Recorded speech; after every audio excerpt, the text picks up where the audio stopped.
Ignition sequence start. 6, 5, 4, 3, 2, 1. We have a liftoff.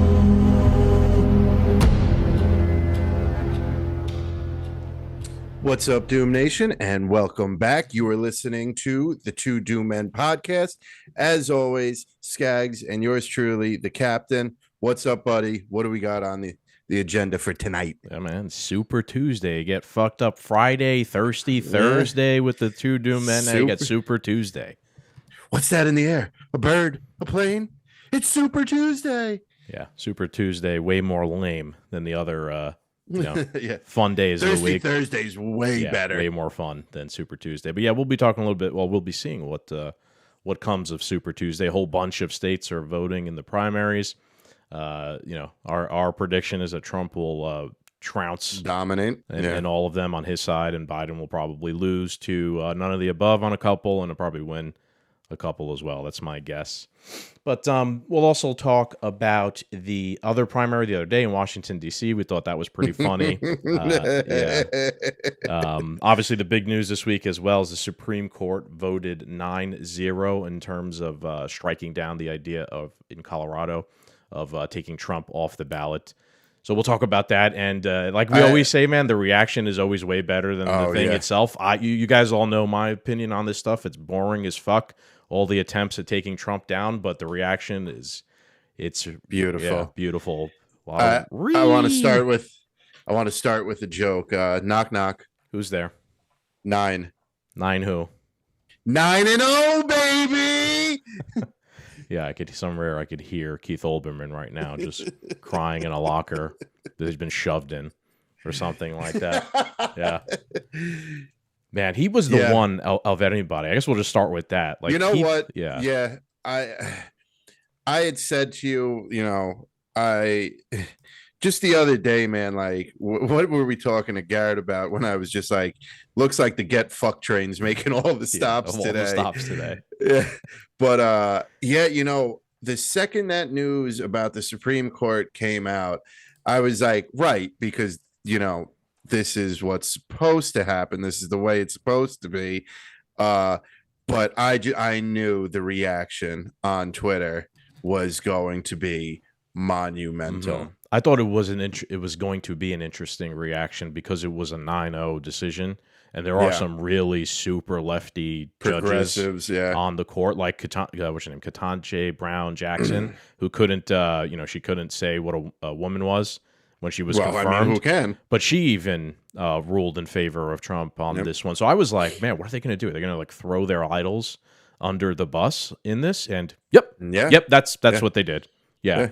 It's pretty pathetic that there's both sides of the aisle are pathetic. Let's get that straight. Republicans pretty much spineless, don't do anything. They're not trying to prosecute or persecute anyone. They don't try and take any ground back. But the left is truly amazing that the second they don't get their way, we must demolish this institution. This institution shall no longer stand. It does not represent us.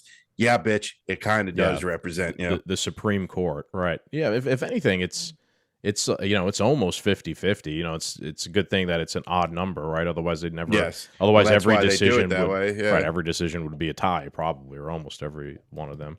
I think that's one of the most interesting concepts about this whole thing. We've talked a million times. Let's bring up Olbermann here while we were discussing it. I mean, it's hang on a sec. Can you see that or no? Did he get ratioed? No, you're not sharing. You're not sharing. Let me go back. Sorry, folks. Did he get ratioed? Is there any good? There was while you're trying to pull that up, there was some great memes that came out, man. Great memes. There were. Let's take off the Sergeant Samurai banner. There's no Garrett today. Can you see that now, Cap?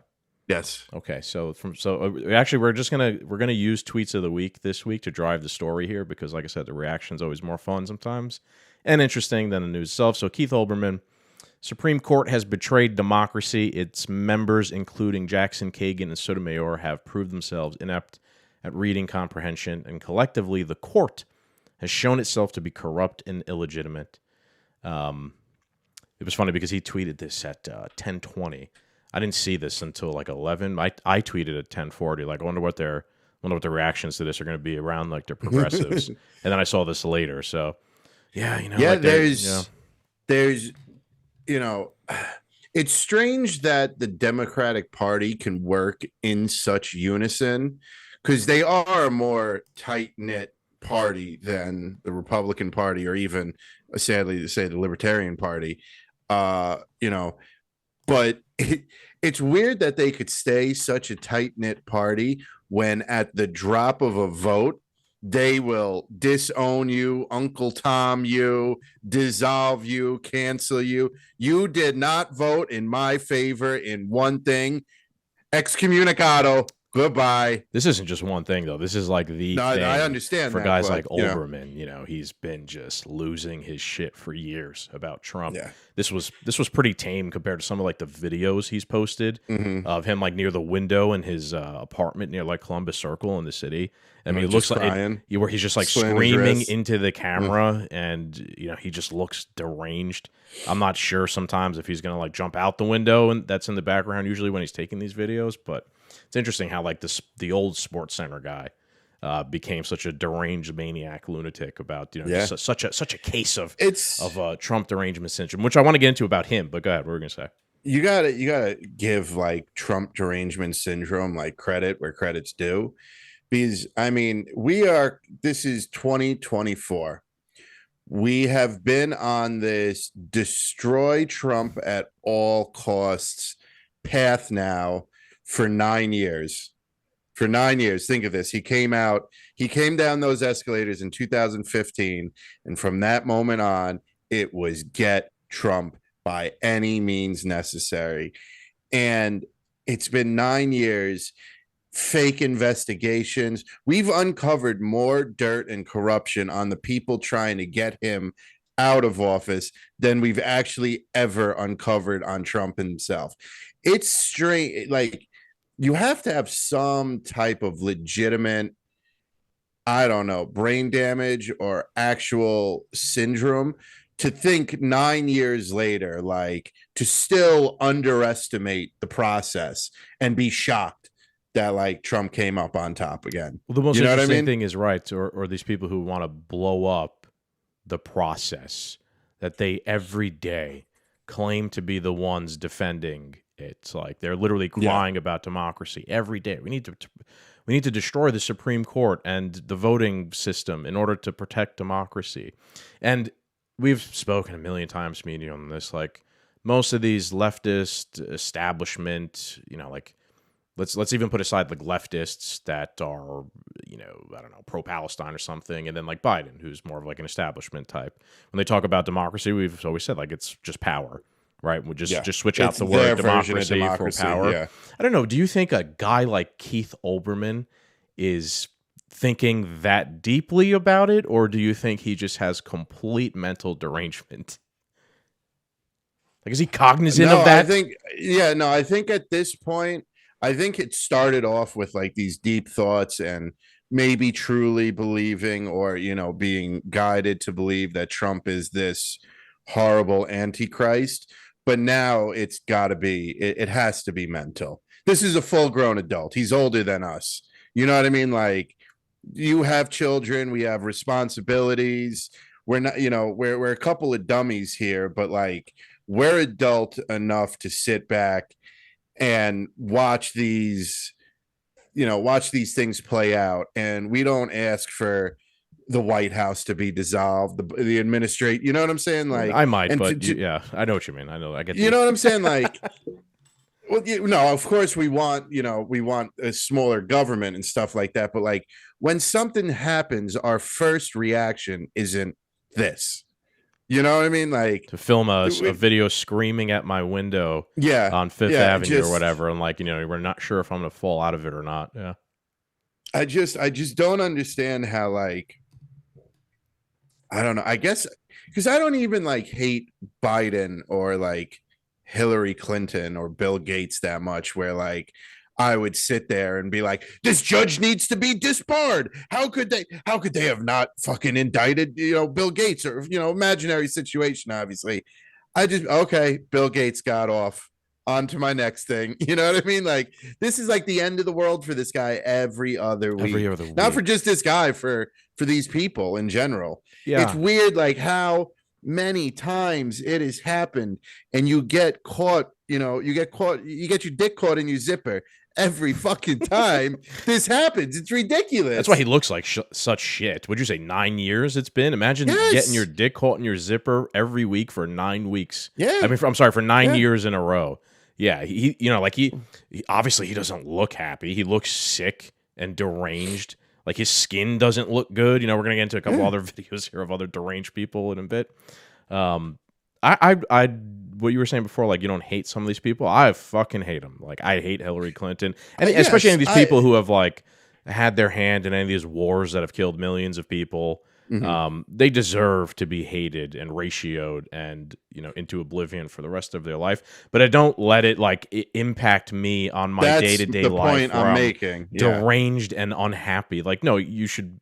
I'm not saying not to hate some of these people who deserve to be hated, but like, life goes on in your own personal regard. If I could pull and the you lever smile on and Hillary Clinton, I'd be elated after a fair trial elated. For YouTube later on X right now. So we can probably say that, but I'm not gonna let it ruin my day. I'm not gonna take to Twitter and go ballistic about it, just and make videos of me screaming. Mm-hmm. So we it's funny, right? Because those are like instant reaction deranged videos. Mm-hmm. In a sense, we kind of do that, Cap. We come on and we do a podcast and we try and parcel out what's happening, and we might get a little bit, we might go on like a rant or get animated or something like that. But it's after some intelligent thought. And we're right here, folks, most of the times. Let's put that out there, yeah. And it's not 5 seconds after it happens. There's research. We're the ones constantly telling people to let it play out. Just let it. Oh, there was another shooting. There was another shooting. Oh, it's white supremacy. It's white. Talk to me in 48 hours about the shooting. 48 hours comes back, and we're on here talking about it.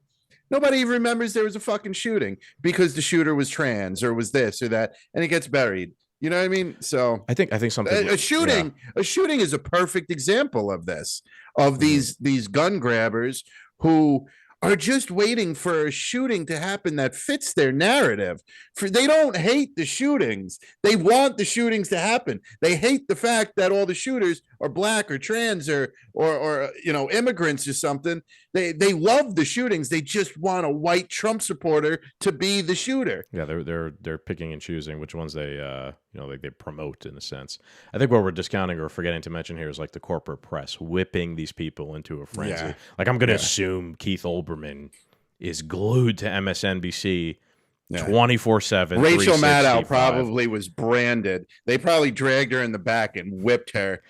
You're not doing good enough. The Supreme Court voted against us. And we don't watch that, obviously. Like, I don't watch any of those corporate press channels besides like when I'm doing some research for the show and I see a clip that we're going to talk about. But I think back to a couple of years ago when I don't like watch TV. I watch things, I stream things like on purpose. And my wife wanted to watch the New Year's Eve Miley Cyrus presentation show or whatever. And I'm like, all right, well, this was like when we first had our baby, so we didn't go out for that New Year's Eve. And we were sitting there watching this whole show with Pete Davidson and Miley Cyrus, and like every commercial is like, fear, drugs, like take the COVID vaccine, you're gonna die. And I'm like, wow, it's this bad, huh?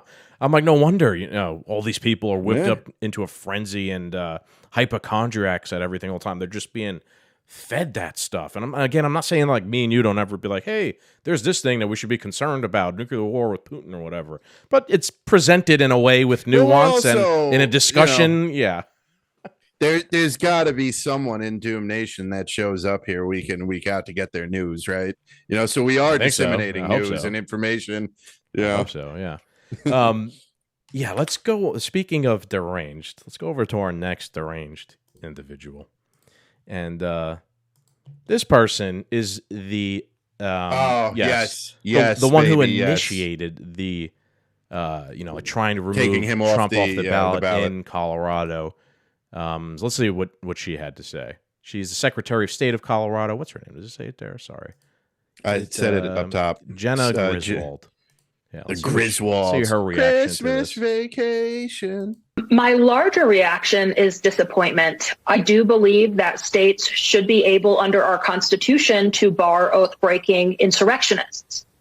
And ultimately, this decision leaves open the door for Congress to act, to pass authorizing legislation. But we know that Congress is a nearly non-functioning body. So ultimately, it will be up to the American voters to save our democracy in November. My larger Yeah.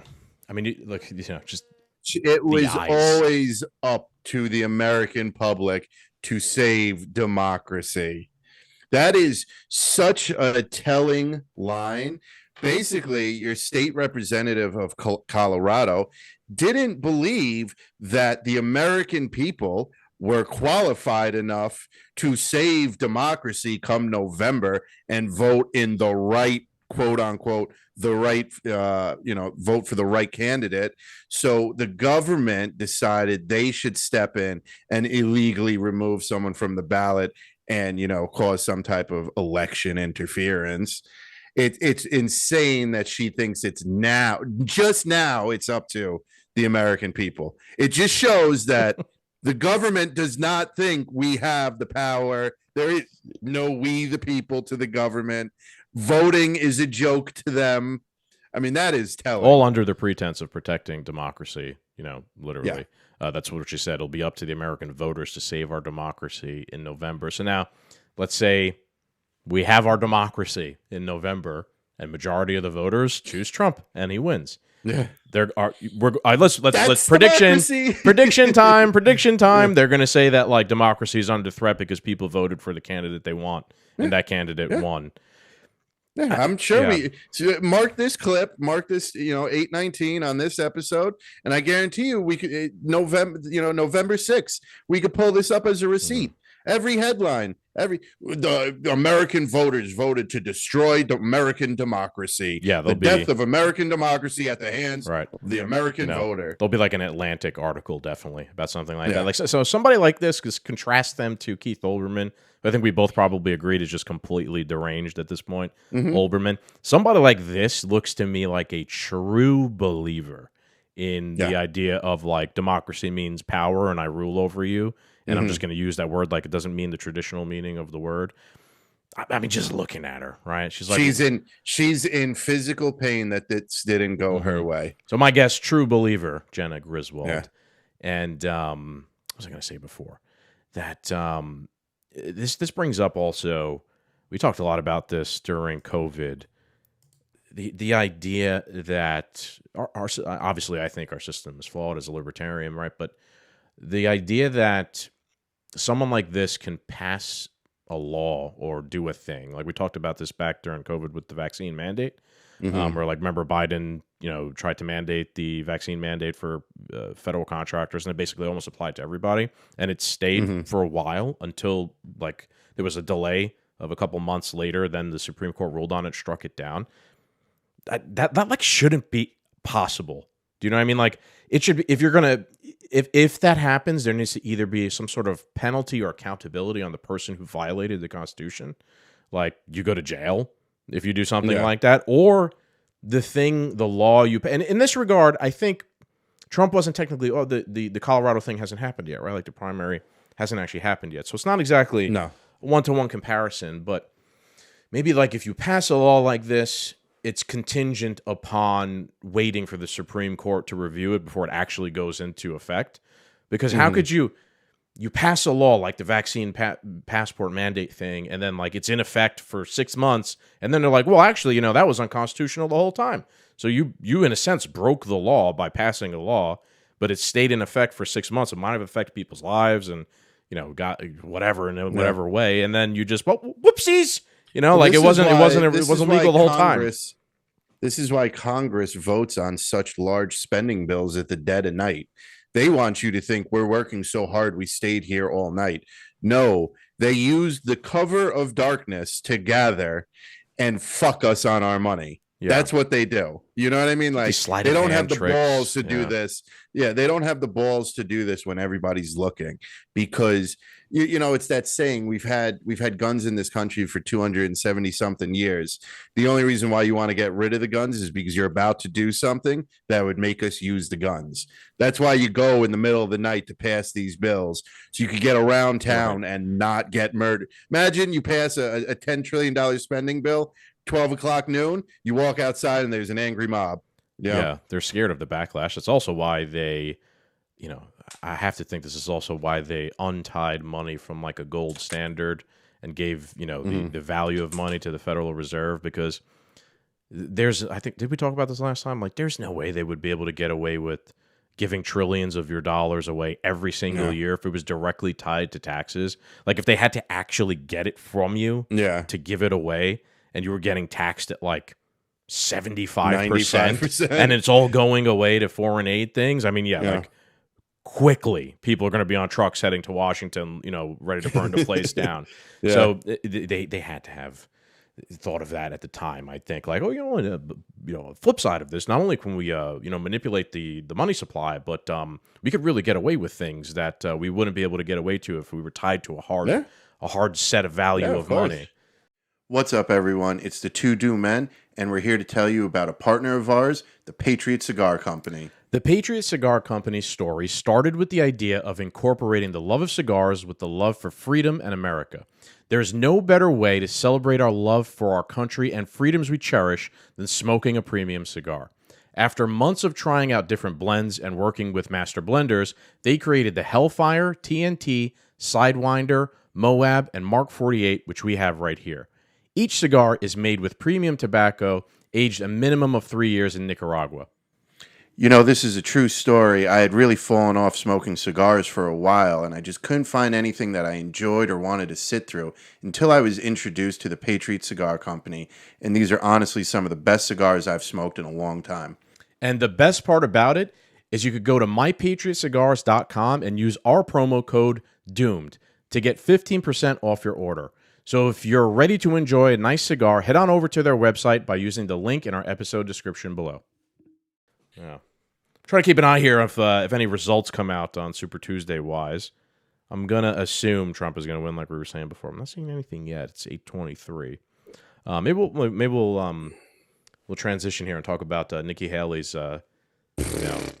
dominating authoritative win in Washington D.C.'s primary the other day. I mean, tell me you're a swamp creature without telling me you're a swamp creature. This was truly astounding. And this is where, you know, like we were just talking about how it's surprising after 9 years, these deranged people are still like bugging out when like something doesn't go their way, you know, when it comes to Trump. And just like typical liberal press, Nikki Haley wins Washington, D.C., and they throw her a fucking party for it. Like 2,000 people voted. You got to give the numbers so the people, you know, everybody listening can understand what took place here. That was the funniest thing, because we have our group chat with Garrett, and we started talking about this, and one of us sent the numbers or a tweet that had the numbers in it, and I saw it was like out of 2,000 votes, Nikki Haley won I think 1,400, and Trump got like 600 votes. I'm like, wow. 2,000 votes. And like this was my thought process, and this is what we texted about. I was like, wow, 2,000 people voted. And now I'm like, you know, I don't know what the exact, off the top of my head, I'm like, I know like there's almost 1 million people live in Washington, D.C. So I Googled, first thing I did was Google. I'm like, what's the population of Washington, D.C.? It's like 750,000 people. And I'm like, huh. Yeah. Then I go and Google percentage calculator, and I typed in what percentage is 2,000 out of 750,000. And it was like, it was like 0.02% of the population in Washington, D.C. turned out to vote. Now, of course, it's a blue city, so majority of that 700 and something thousand people are going to be Democrats. But I think literally only 2,000. I think there is how many registered? So I have it here actually. There's got to be a couple 100,000. So this is how lopsided Washington D.C. is. There's 23,000 registered Republicans in Washington D.C. out of a city of 750 or so thousand people. But even then, even out of that, only 2,000 out of 23,000 registered Republicans turn out to vote. So it's not the win, obviously. It's actually part of the course. Like, it's actually a loss in my view for Nikki Haley, and like, at least in terms of like the narrative and the idea, Vivek Ramaswamy's idea of her being like their plant, the deep Very state true. plant. It's more evidence of that. Like, he's, as this is going on, he's getting more right in that conspiracy that he had. And isn't it strange that like the Republicans didn't cheer for her victory? Her constituents, which were less than 0.002%, didn't cheer for her victory. The Democrats in DC cheered. Your direct opposition cheered for your victory. You're not bought and paid for. Come on, like, how stupid do we have to be to get it's not to not see this? Not her direct competition in reality. Yeah. Right. So I found this here before we started recording. This is from Nah Baby Nah. Great. I love Twitter reporting. People with their handles, and they're actually giving you good information. So Haley received 1,274 votes out of 23,000 and change. Registered Republicans is 5.5%. Now, compared to what I was saying before, it's not even 1% of all of Washington, D.C. She spent $3.5 million campaigning in D.C. That's $2,750 a vote. That's not sustainable. So even from the gamesmanship of campaigning, which costs money, boy, that's an expensive vote. It's an expensive vote. It's an expensive nothing burger. So actually, they better have tried to make it out to be some monumental win and turning the tide or whatever it is that she's trying to spin it as, or some shit like that, which I think is going to be quite obvious. That's not the case here tonight as Super Tuesday continues. She's just such a scam artist, and it's a pathetic display. The biggest problem that the establishment has is they can't gain somebody on either side of the aisle organically.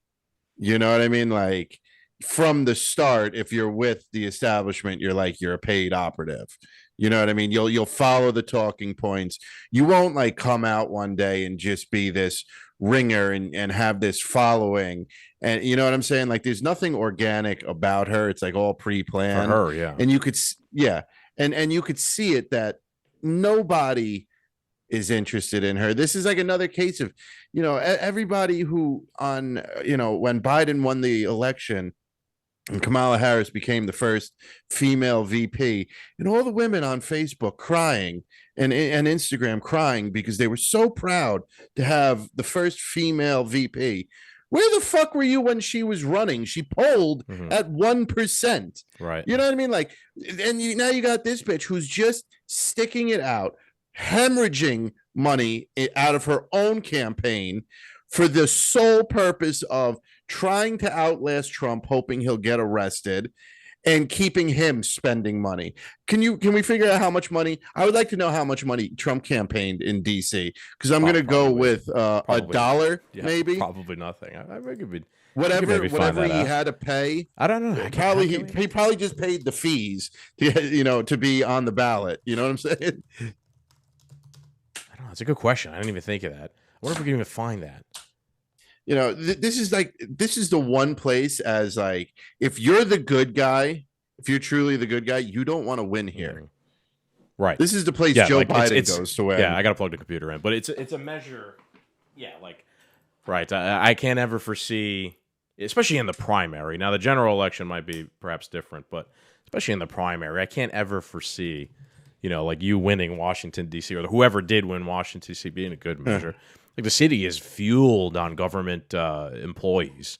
Yeah. Like, that's who lives there. That's who works there. That's all it is. Lobbyists and bureaucrats. Yeah.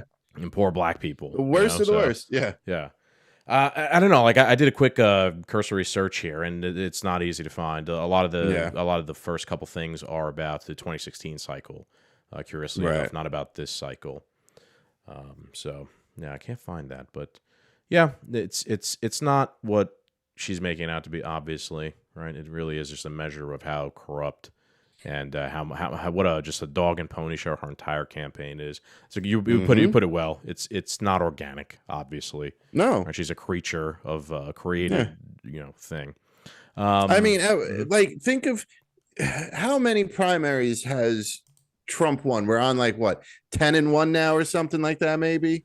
I don't know the exact number. He also won like the next day. I think it was North Dakota. Blew her out again. It was another one of those. And blew her out of the water in her own home state. Like, right. Yeah. That was, it's been, forgot about that. What about that one? Right. Surefire signs to tell you drop out of the race. The only reason why she's not dropping out of the race is because the establishment is keeping her in the race so Trump does not run unopposed. The second Trump runs unopposed, he's as good as in. We'll see. You know what I mean? Do you think after tonight, Super Tuesday, once all the results are in, Trump wins all of them big by, similar margins, 60, 70, 80%? You think that's it? You think she maybe, is that going to be too much for her to still stick around and rationalize staying in the race after? So my gut instinct tells me yes. Like, if you lose like the way you've been losing on Super Tuesday to all these states to the same guy by these huge fucking margins, yeah, like, to me, like, it's dropout time. But just, this is 2024. This is like nothing we've ever seen before. It would not surprise, and I know I'm not really giving an answer here. It's yes and no, but it wouldn't surprise me to see her and be like, well, tomorrow we just gotta fight harder. I'm wondering if this is going to be the turning point in my prediction that they'll finally come to appreciate, like the freight train that Trump is, and they'll back off. Just because every time they try and do something, it only like solidifies more support behind them.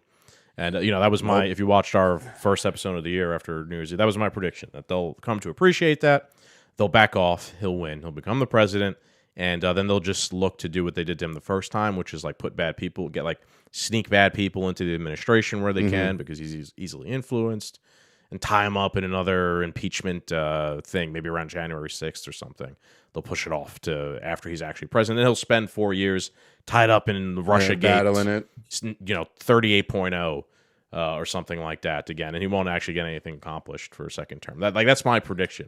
It's not what I want. I'm just saying that's my prediction. I don't foresee them like pulling back. Not before the election. Yeah, I mean is they'll ease off on the lawfare attempts here because they'll appreciate that. Damn it, they're not working. People are just.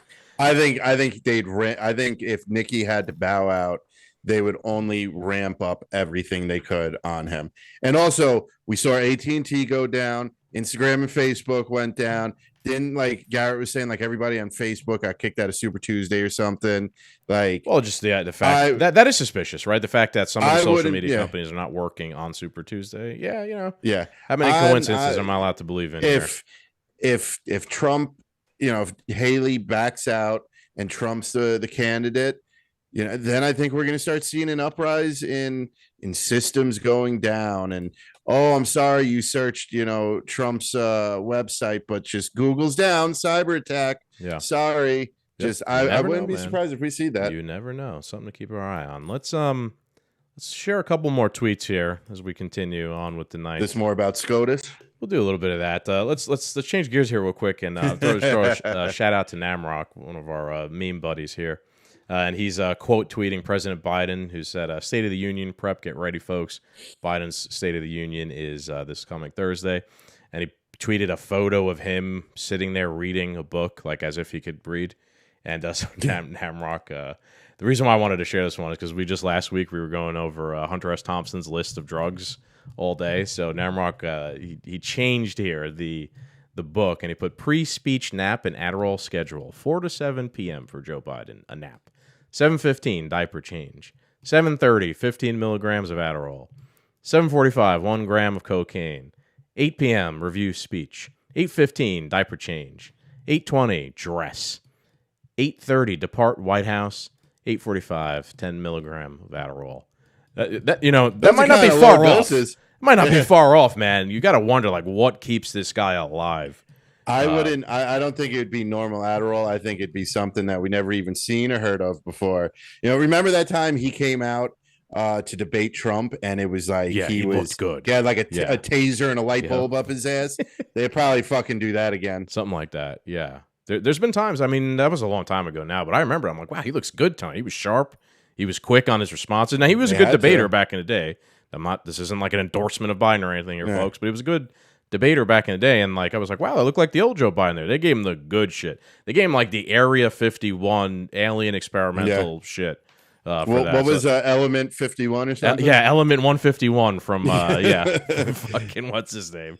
Yeah, Bob Lazar. Bob Lazar. Yeah, they gave him that stuff. All right, let's see. We've got some other tweets here around the SCOTUS ruling. As I said, the reaction is always interesting as the thing itself. From Harry Sisson, insurrection sympathizer Clarence Thomas ruled that insurrectionist Donald Trump can remain on the ballot in 2024.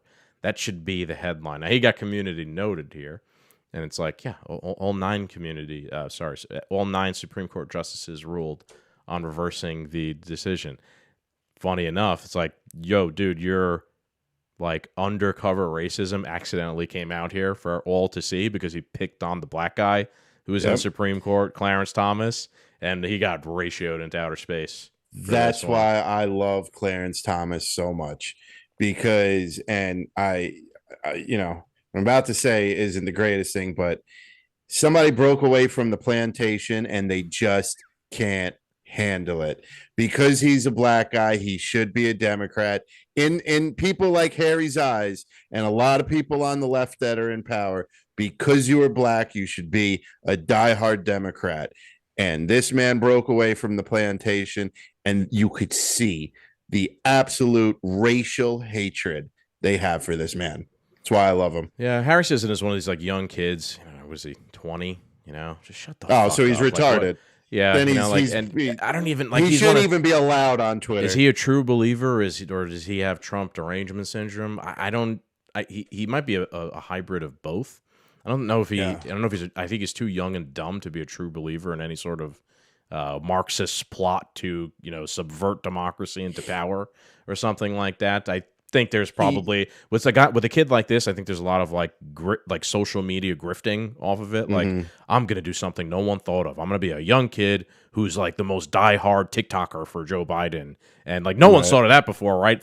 In my generation, so I'm gonna capitalize on that market real quick and just post the most stupid, over the top, obvious fake shit ever. It's possible. I mean, when you're sponsored by a certain company and stuff, you do what they say. Like Dave Chappelle said, I never wanted a sneaker deal because if you don't do what they say, they will take your shoes away. So you admit there's a they. You know what I mean? Like, just, so. This ties into also Biden's plan to, I remember a few years ago now at this point, where they talked about how they were going to be, paying TikTok influencers. The campaign was going to be working with the, all these different TikTok influencers. This guy's one of them, right? But then he goes out and like anybody could have seen them have that press conference or that talk, and then he comes out here like, and you expect me to, like, he's presenting himself as if it's an authentic opinion. It's obviously not. And the whole insurrection is what kills it. Insurrection sympathizer, insurrectionist Donald Trump. Okay, yeah, you're such a social justice warrior for the January 6th committee. You're such a hero among people. Boring. It's so boring. That's why. Last week when I was just like, I am so dead with this stuff. Like, I'm just, like this stuff. Like, it's just it's so boring. Like, you just keep calling them insurrectionists for fucking 4 years now. I enjoy like the history of Russia and Ukraine and Israel and Palestine and like all the people that lived that entire time. That's like human history tied into World War II and how that relates to right now. I live for that sort of shit. I think it's fucking fascinating. But then you have guys like this, where everything is just like the most low-hanging fruit thought ever. And like, we have to cover this shit because they're literally affecting the presidential campaign. It's just so boring. I hate it. Yeah. Anything and everything can be tied to the insurrection of January 6th. Yeah. How dare he? All right, here's my next tweet of the week. Speaking of which, Dan Rather. So we're gonna really switch it up here. We're going from the youngest influencer to now an old dinosaur. Oldest. Dan Rather tweeted, "If I may, there's something I need to get off my chest as democracy remains under siege. It has been frustrating to watch how the press covers politics these days. I am reminded by lessons that came to me during the Nixon years as a CBS News correspondent, which I'll add here. 1. Enough with both sidesism. When one side lies intentionally and repeatedly, they are no longer entitled to the benefit of the doubt. They should be held to account right away. Do not simply repeat the narratives they spew. Prioritize live fact-checking. Rigorous and robust fact-checking is the best defense against misinformation, intentional lies, and deflection. If Trump says the sky is green, the story isn't that the sky is now green. The story is that the sky is still blue and Trump got it wrong. Ask lawmakers hard questions. Ask about the fundamental principles of democracy. Push them to go on to the record that Biden won the 2020 election. Ask if they support the Supreme Court's decision to overturn Roe versus Wade. This writing is not to offer any claim of knowing it all. Your correspondent has made his share of mistakes. But after more than 7 decades, I believe I have picked up a few useful guideposts. Good journalism is always worth it. Our democracy depends on it. For the rest of my list, please see my latest post of my independent newsletter. Projection much, bro? Yeah. Go back up. Let's pick that apart for 2 fucking seconds. If up. Enough with the both side-isms. When do we start the both side-isms in the corporate press first and foremost? And if one side lies intentionally and repeatedly, bro, projection. And 2, prioritize live fact checking. Please, let's do that, because you're going to get your shit rocked in real time. If they prioritize, if MSNBC and The View and all these fucking Rachel Madcow fucking prioritize live fact checking, it'd be the greatest thing for us to ever watch, because they would get shit on every time they open their mouth. Yeah, but the thing is, that is what they're doing, though, right? Like, I look at this and I'm like, so Dan Rather, what you're suggesting is that they should do everything that they've claimed to have been doing the past 9 years. Yeah. Right. And even in his own tweet here, he's saying enough with the both siderism or whatever. You know, like he's trying to put on this, he's trying to project that he's an unbiased, middle of the road, honest reporter. Right. But then in the tweet itself, he insinuates that Donald Trump lies and you got to call him out. And then he later, says that anyone who questions the 2020 election that Joe Biden won, like, you should ask them hard questions or something like this. Okay, like, obviously your bias is showing, although you're trying to, your bias is showing in a tweet where you're trying to tell us that you're unbiased. It's also worth noting, shut the fuck up. I don't want to hear anything from you anymore, Dan Rather. You were like the news guy when the corporate press had the monopoly on the narrative. And whatever... When you had no Google, you had nothing. And now, because you're an old dinosaur, and now there's people like me and Cap here and a million other shows and Joe Rogan and all this shit, and they've lost that monopoly on the narrative control. They're like upset about it, and even him now. Just shut the fuck up. Just go retire, dude. You're like 1,000 years old. Why are you even in this anymore? Just be quiet. And you had your time. You had your day where you got to manipulate everything that came out of think about that back in the day, dude. Yeah. There was no, we talk about this all the time, like the good and the bad of social media and all the shit. But back then, 60 Minutes told you what happened. Fuck, well, that's what happened. That was it. While you're eating your TV steak dinner back in the day. And nobody questioned it. Right. Nobody questioned it. Yeah. So I don't want to hear anything from this type of person anymore. Your time is gone and it's not coming back. You can't put toothpaste back in it, dude. All right. This one is interesting. This is around the this isn't like a criticism one. This is James Lindsay, who I like. James Lindsay is a very smart dude. He's understands Marxism and all this stuff that's going on very well. Wait, I've James Lindsay's #1 gay studies author. Yeah, he's a troll as well. He's always changing his name and trolling people. And he tweeted, "What if I told you the point of trying to take him off the ballot that way wasn't to sorry." What if I told you the point of trying to take him off the ballot that way wasn't to succeed, but to prime their population for the next more serious attempt? Ooh. That's interesting. Yeah, we need to dissect that one. What do you think James Lindsay means by that? Are we talking assassination attempt here? Or are we just talking about the next card they're going to play to say he did something illegally, or, the next way we're going to stop him from destroying democracy? So I believe they have something up their sleeve, but I don't see like them killing Trump or trying to kill him. And I know they already did try to kill him. There is that conspiracy when he had when Nancy Pelosi and her whole family was on the plane to get to go to Israel, and he's like, "Nope, you come back here right now." And there was that big blue light that shot up into the air while I'd he never was heard in. this one. Oh yeah, there was. I need Garrett for that Yeah, one to do a whole episode. yeah. You know, I think it'd be too on the if they killed Trump, it'd be so on the nose. The streets would run red.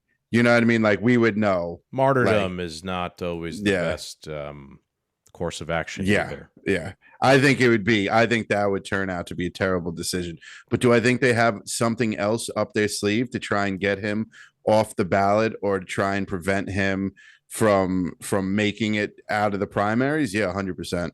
Yeah, They have to. This is all hands on deck now. I don't know. I was a bit confused by James Lindsay on this one. I don't understand what he means by they were doing this in order to make people. What is it he said? They were doing this. Pull that. What was that document underneath? To prime the underneath was the actual ruling. Okay. So that wasn't something new, right? Yeah, no, it wasn't something new. It was the actual, like the court document. Right. Okay. So in a sense, he's saying it wasn't the point of this wasn't to actually try and get him off the ballot, that it was going to succeed, but to prime their population for the next more serious attempt. So I'm trying to understand what he's saying now. I guess he's trying to say that their population. Yeah, is he talking about maybe the Democrat base? That maybe he's trying to say that they are. Like they brought forward this case knowing it would fail, and all the people who are having these sort of responses that we've covered so far, like they knew exactly that those people were going to have that response, these over the top outrageous responses, priming them, amping them more up to accept the idea of assassination or next thing. You know what I mean? So right. like guys like Keith, like let's be real. Okay, here, like imagine if we asked Keith Olbermann. You think it's like reasonable to kill Donald Trump at this point? Keith Olbermann's probably going to say yes. Maybe he wouldn't say that on camera or on Twitter or something like that, but he'd probably say yes. And like each time one of these attempts to take Trump down with lawfare fails, those sort of people become more desperate each time to the point where they will accept in their own minds, or they'll start advocating for, maybe they'll even fucking participate in. Who knows? Like an actual attempt on assassination or something like that. We look at it from the complete opposite side, and this is a tip of one of the white hats saying, prime them for their population, priming the evil. My camera just went completely distorted. All right. Priming the Democratic base, the rears, the babies for what's really coming down the pipeline. You know what I'm saying? Like that this is going to be inevitable. We put them up, maybe, you go by Q, everything is controlled. We're watching a movie. They did this to give them hope and then to take it away from them, to show that, these are illegal ways. You cannot go through this method of trying to get somebody out of office like this. It's an interesting tweet. It's an interesting question. The one thing I will always say about Donald Trump, man, he is the greatest government teacher the world has ever had. Yeah, he's better than the Schoolhouse Rock. That scroll. Yeah. Remember that scroll that would sit on the house, the house steps or whatever. I thought the idea of this is also like maybe it is an inverse poking of the bear. It's not. They're not poking the bear like they're riling up their own base to accept the idea of assassination or something like that. But it also is a double-edged sword because these attempts have all failed, right? And each time they fail, I have to think some normies out there are like, "Wow, like they raided his house at Mar-a-Lago. That's not fair. They now tried to remove him off the ballot. That's not fair." Like some normie who's not finger on the pulse like us, or deranged like Keith Olbermann, is now being won to Trump's side by all these things. So while it might be driving one side to radicalism it's also winning Trump like moderate normie votes. Oh, this is because they're pressing too far. I said from the start, first Super Tuesday primary results pour in. I said this from the start, and I hope I could maintain my train of thought. Shit, where was I going with that? Said it from the start. I know. Ma fucker. I haven't had a brain fart like this in a while. It's all right. I'm not even drunk or stoned. Shit. That's probably why. Yeah. The Super Tuesday things. So what were we just saying now? What was the last thing you said, if you could remember? That the like on the one hand they might be radicalizing, let's say, the left space. Oh yes, but, okay. Trump doesn't need, as long as all these lawsuits are going on, as long as the corporate press is against Trump, as long as this administration is willing to break the law to prevent him from running president, Trump doesn't need to campaign, because like you're saying right now, every time something like this blows up in their face, Trump gains another normie. Mm-hmm. I think that's fair. Yeah, I think it's a fair assessment. To the point, he doesn't need to campaign. You know what I mean? Because he's in the basement. He could technically Yeah. campaign from the basement this time around. He's not, but he technically could. Right. Yeah. But the media literally will campaign for him. I said it in the group chat the other day. People like Rachel Maddow and CNN should be promoting Trump, because the only time these people get any ratings or a relative to the conversation is when Trump's in office and they're continuously bashing him. Maybe that is what they're doing, man. And that's another aspect of the whole thing. You know, again, that factors into are they true believers, or are they, grifting or whatever? Yeah, it's so hard to tell. Like there was a moment recently where maybe a couple of weeks ago where Joy Reid on MSNBC, she got caught on a hot mic.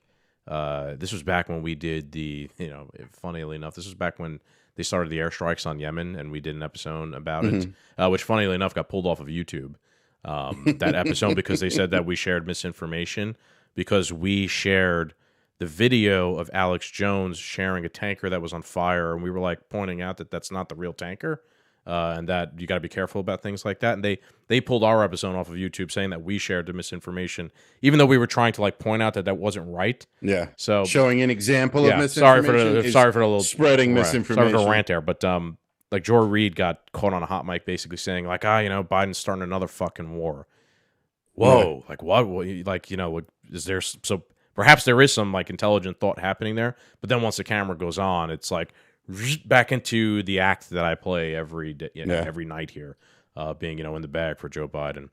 All right. So this has been a very Trump centric episode here. I wanted to ask. Gotta have him from time to time. Big player on the board.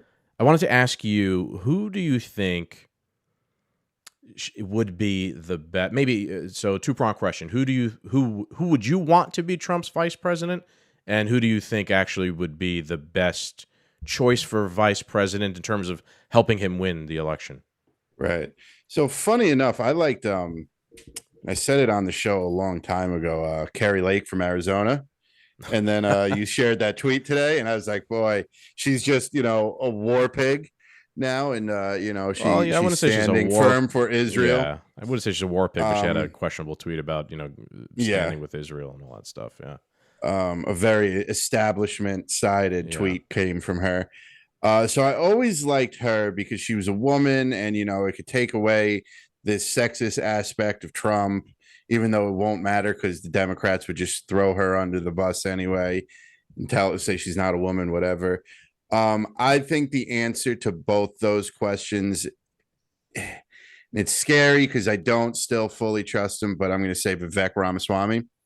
Every time Trump's in Mar-a-Lago, Vivek's right there at the door with him. It looks like he's already his VP. I think he's smart. I think he's loud. I think he's a go-getter. I think he's got that organic aspect that I was talking about earlier. He had a following, and he had this tenacity about him that created this organic interest in him. He got people to like him. Yes. You know what I mean? And nobody that is paid and bought by the establishment can do that. Mm-hmm. You know what I'm saying? So I think he's very smart. I think he's qualified. I like the idea of, that's why I liked Trump getting involved in politics, a businessman taking this on. If I know Trump, he's the kingmaker. He's planning for the 2028 election. Who's going to get the keys to the castle? This is all for nothing. If Trump takes down democracy and all this stuff, and there's still, and drains the swamp, as long as there's still one swamp rat that could get elected, it all goes back. You know what I mean? Right. So he needs to set up who's going to do this after him. And I think something that you need to look at is not someone who's hated, but someone who is as brash, as Vivek.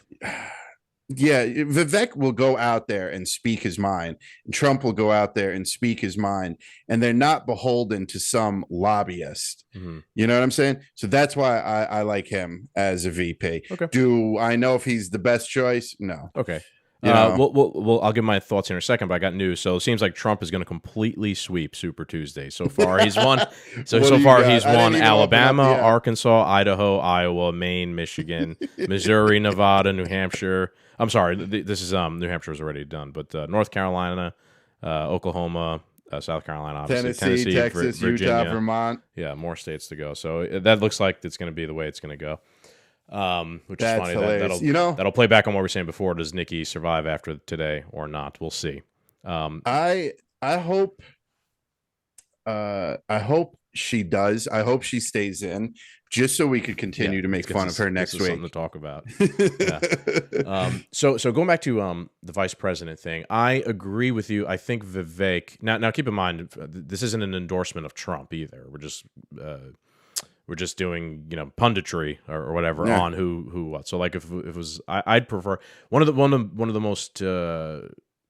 most important things I see upcoming here if Trump is going to become president again, and if he's going to get any kudos from me, is going to be who he chooses, right? Because it's one of my biggest criticisms. Who was in the admin before? Yeah. So like and a lot of people have been talking about that. So like, if I'm gonna give you any sort of benefit of the doubt, you at least got to start your first choice correctly.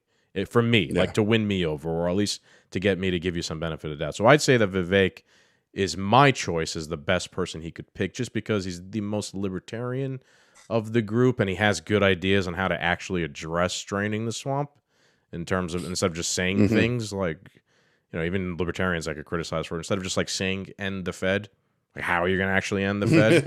Or instead of just saying drain the swamp, like, how are you actually going to drain the swamp? Well, Vivek's like, well, we're going to fire everybody based on like social security number and blah, blah, blah. And like, he has like a well thought out response. So my choice would be Vivek, but I actually don't think that that's the best choice for Trump in order to win the election. If you want to play some 4D chess, I actually think that Tulsi Gabbard would be the smartest choice for him in order to win the election, because number one, guys like Joe Rogan love her, right? And Brett Weinstein and all these like independent voices that have gigantic shows are. It's not that Joe Rogan hates Donald Trump, but he's not a Trump supporter, and he doesn't seem to be sold on the idea of Trump, like just straight up voting for Trump or anything like that. But they love Tulsi Gabbard. She's on their show all the time. She's having conversations with them all the time. She's ex-military. Right? Yes, she's a woman, right. Like she's got that. She was, so she's got that about her. She is a woman, right? So some identitarianism is going to play in there. I also think that will hurt RFK Jr., right? Because Trump will be undercutting that sort of voter who might entertain voting for RFK. Left and right, yeah. You know what I mean? So like if he brings Tulsi onto his team, somebody who might not like Trump but doesn't hate him, and was like, I'm probably going to end up voting for RFK, was like, well, Tulsi's kind of like RFK, and now he's, she's going to be on Trump's team. He might be able to pull some votes from RFK and, put him back down to like the single digits. On top of the fact that you might get some disaffected leftist, liberal, progressive types that maybe love Tulsi and will far. So I think she's like the most strategic choice for him in terms of like actually helping him win the election. That's not an endorsement of her or anything. I actually don't want her to be the vice president. I think if you're going to win as the conservative Republican, then you should pick people that fit your ideology, and then you go out and execute that thing. That's why I like the idea of Vivek, because you would just you could literally have Vivek in California and Trump in New York, and just both be butchering fucking journalists. You know what I mean? Yep, it would be interesting. All right, let's we're gonna wrap it up here in a second. Finish I up think with let's go off with our last couple of tweets of the week. I think we have 3 in total. You got 2, and then I have one more. These aren't related to what we were just talking about to some extent. So all right, so this one isn't too funny. It's from Joe Biden. It just maybe in the comments somebody could help me, or you could help me. At Joe Biden, whether the NRA likes it or not, I'm determined to ban assault weapons. I did it once before, and I'll do it again. President Joe Biden. If you did it once before, why are we doing it again? Yeah, right. Like on its face, it makes no sense. Like if an alien came down and had a cursory understanding of how we use language, they'd read this and be like, "What? But you did it. Why are you doing it again if you already did it?" Yeah. So there's a law on the books: do not run a red light. But you know what I'm going to do? I'm going to put another law on the book saying, do not run a red light. Yeah, it's dumb. It just stuff like this boggles my mind. Like, what a dog and pony show, carrot on a stick. Nothing. There's nothing behind this. I'll do it again. The mere fact that you have the word again in one of your campaigns or your advertisements, whatever you want to call this, again means you failed the first time. Yeah, I was going to say it's an endorsement of the idea that you failed, right? I also, when I see these things, like, you see, he says whether the NRA likes it or not. Like, I don't even take this seriously. Like, the NRA is not pro-gun enough for actual gun people. Like, if he started like taking shots at the Firearms Policy Coalition, I'd be like, oh, this motherfucker's serious. Like, he's going out, or like Phoenix Ammunition or something like that. Let's, the NRA, like, this is all, the NRA is part of that whole swamp. Let's be honest with you. The NRA makes money from the swamp. It's all like again, dog and pony show amongst all these people. So, you know what? Get fucked. Come and take it. It's not going to happen. All right, let's go on. Okay, pal. So we'll go on to my last tweet of the week. So this is from Brad. Oh, boy. Yep. And Brad goes, all the pro-choice women should know that this man plus millions more know that your body is for you, that your body is your own. We know it's about choice and it's about dignity. For God's sake, please vote. And it's a photo of a veteran, right? And he's holding up a sign, and it says, I didn't sweat and bleed in Afghanistan fighting to give people rights, only to have my wife and daughter lose their rights here at home. Right? So like this is definitely some sort of push. So this is definitely a push of the Democrats to try and make the election a referendum on abortion. They want to make it. They want to make it that referendum. Okay. You didn't fight in Afghanistan to give anyone in Afghanistan rights, number one. Yeah. Do they have any rights? Or the same people that are in charge? All their wives and daughters that, you know what I mean? That you drove drones into, cheat first. Yeah. Yeah, they lost their rights at home. This reminds me of that tweet from last week with Sean Strickland, right? Is that his name, the MMA guy? Yeah, he was like, "Look, the Sam people ain't trying to take our rights away." Like if this is an actual veteran and he did write this could be photoshopped. This could just be a white piece of paper and someone erased it and then wrote this on there, so it could not even be real. But if that is a veteran, man, like. I need some more from veterans. You like missed the mark. Yeah, like I need some more critical thinking if that's the case.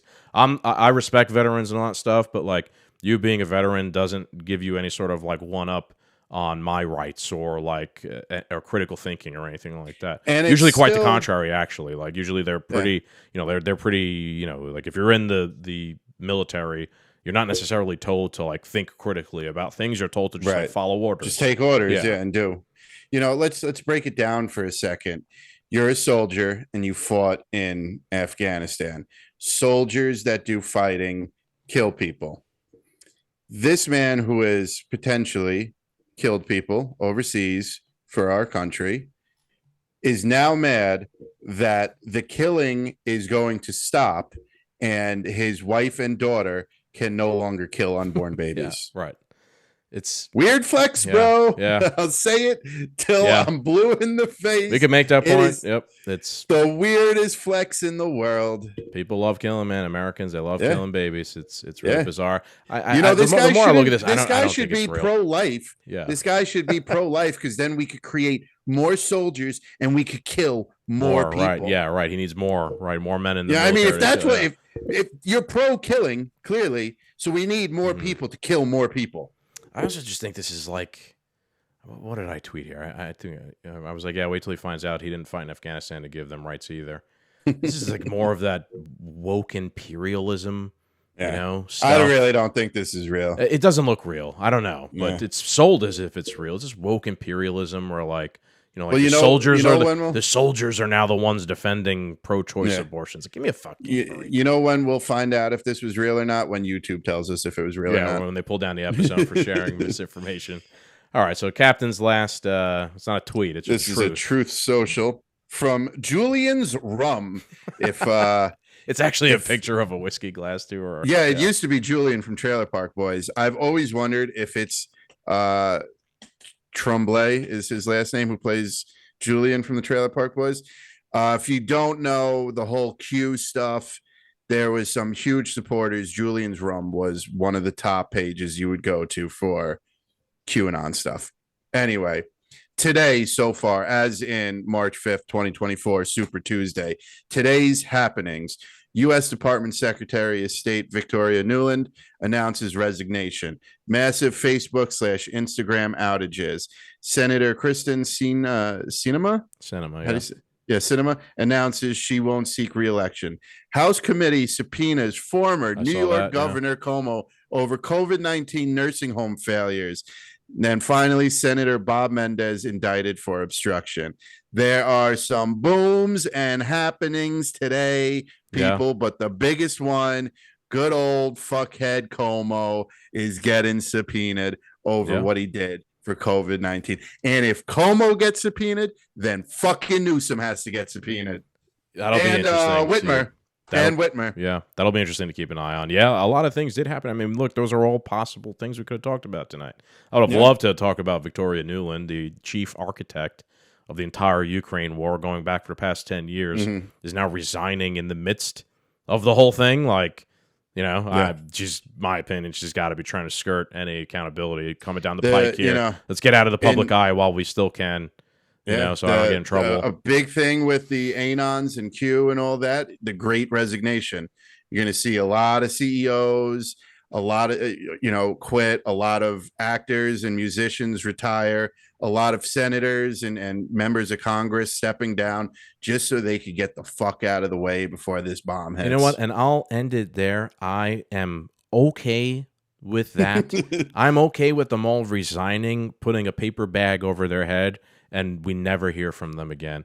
We need a scarlet letter. I want a scarlet letter. Fine. I'll take that, and we won't go any further. Let's just put it that way. But you actually have to go away and never come back ever again. Okay, if we can make that deal, we won't go any we won't push any further than that if you accept that deal. Yeah. Or what they did in Inglourious Bastards to the surviving Nazis. Markham. Yeah. Yep. All right, sign us off. All right, Doom Nation, this has been another great, fun episode of the Two Doom Men podcast. I hope you guys enjoyed it. Make sure you like, share, and subscribe. We will be back next week. Adios, everyone.